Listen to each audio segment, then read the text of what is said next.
Cuando Alejandro vino al mundo, el roble ya estaba en el jardín. A nadie le extrañó que el chico le temiera, pues era más grande que él y sus ramas parecían brazos estirándose para alcanzar algo. Pensaron que al crecer olvidaría el miedo, pero no fue así. El niño se negaba a salir al jardín, decía que el árbol quería atraparlo, intentando entrar por la ventana, hasta la cubrió completamente con un mueble, y a veces lo encontraban dormido en la tina del baño.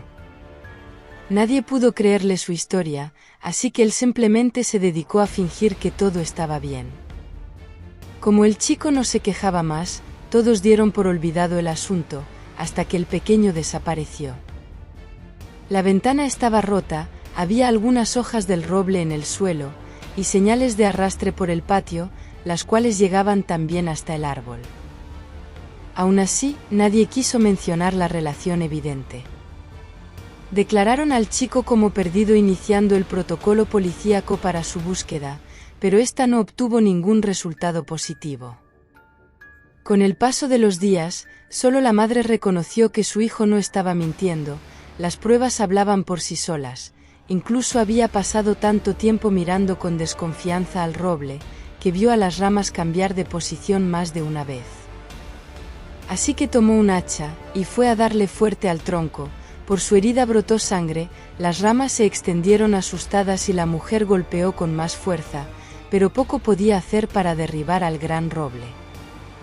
Cayó de rodillas al suelo, llena de decepción, pero entonces vio frente a ella otra oportunidad, removió la tierra con mucho ímpetu, para descubrir las raíces del árbol y salarlas, pero jamás imaginó encontrarse con tal escena. El cuerpo de su hijo yacía ahí, entre las raíces, ya casi seco, pues éstas alimentaban el roble con la sangre del chico.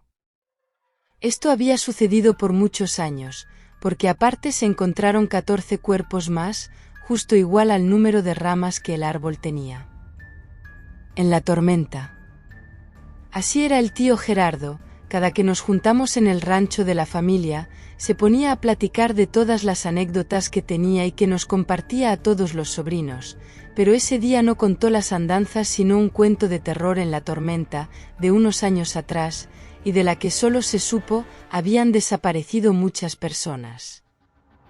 El cuento de terror en la tormenta empezó en el estado de Tabasco, y según cuenta el tío, de esos temporales empezaron a salir los cuerpos de los panteones, por las inundaciones, algo que a los difuntos molestó y de ahí la anécdota.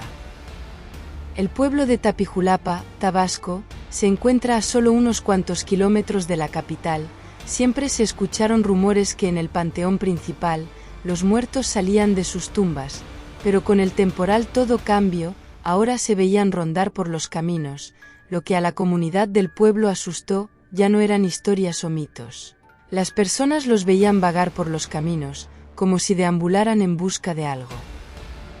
Después de las tormentas, y de todos los cuerpos que se llevaron las aguas, empezaron a desaparecer personas que trabajaban en los campos, como si se los tragara la tierra, sin explicación alguna, desaparecían para no volver a verlos jamás.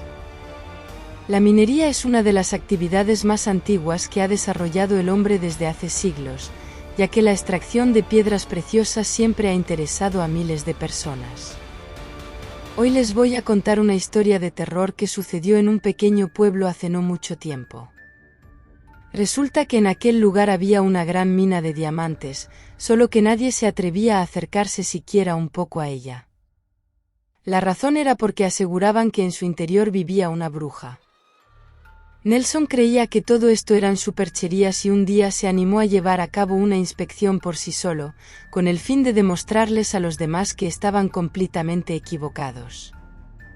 Con solo dar el primer paso dentro del yacimiento, pudo percatarse de que aquella caverna estaba cubierta en su totalidad de diamantes, inclusive algunos yacían en el piso esperando literalmente que alguien pasara y los recogiese. Precisamente eso fue lo que hizo. Se detuvo a recolectar unas cuantas piedras cuando de repente escuchó una serie de tétricas carcajadas. Sin saber bien por qué lo hizo, aquella risa lo obligó a adentrarse más y más en la mina. Al ver que tardaba más de lo pactado, sus amigos comenzaron a llamarlo a gritos, aunque sin obtener ninguna respuesta. Mientras tanto, el joven prolongaba su caminata tal y como si se tratara de un zombi o más bien de un ente sin alma. En un suspiro apareció la bruja frente a él y le dijo: «¿Por qué entraste a hurtar mis cosas?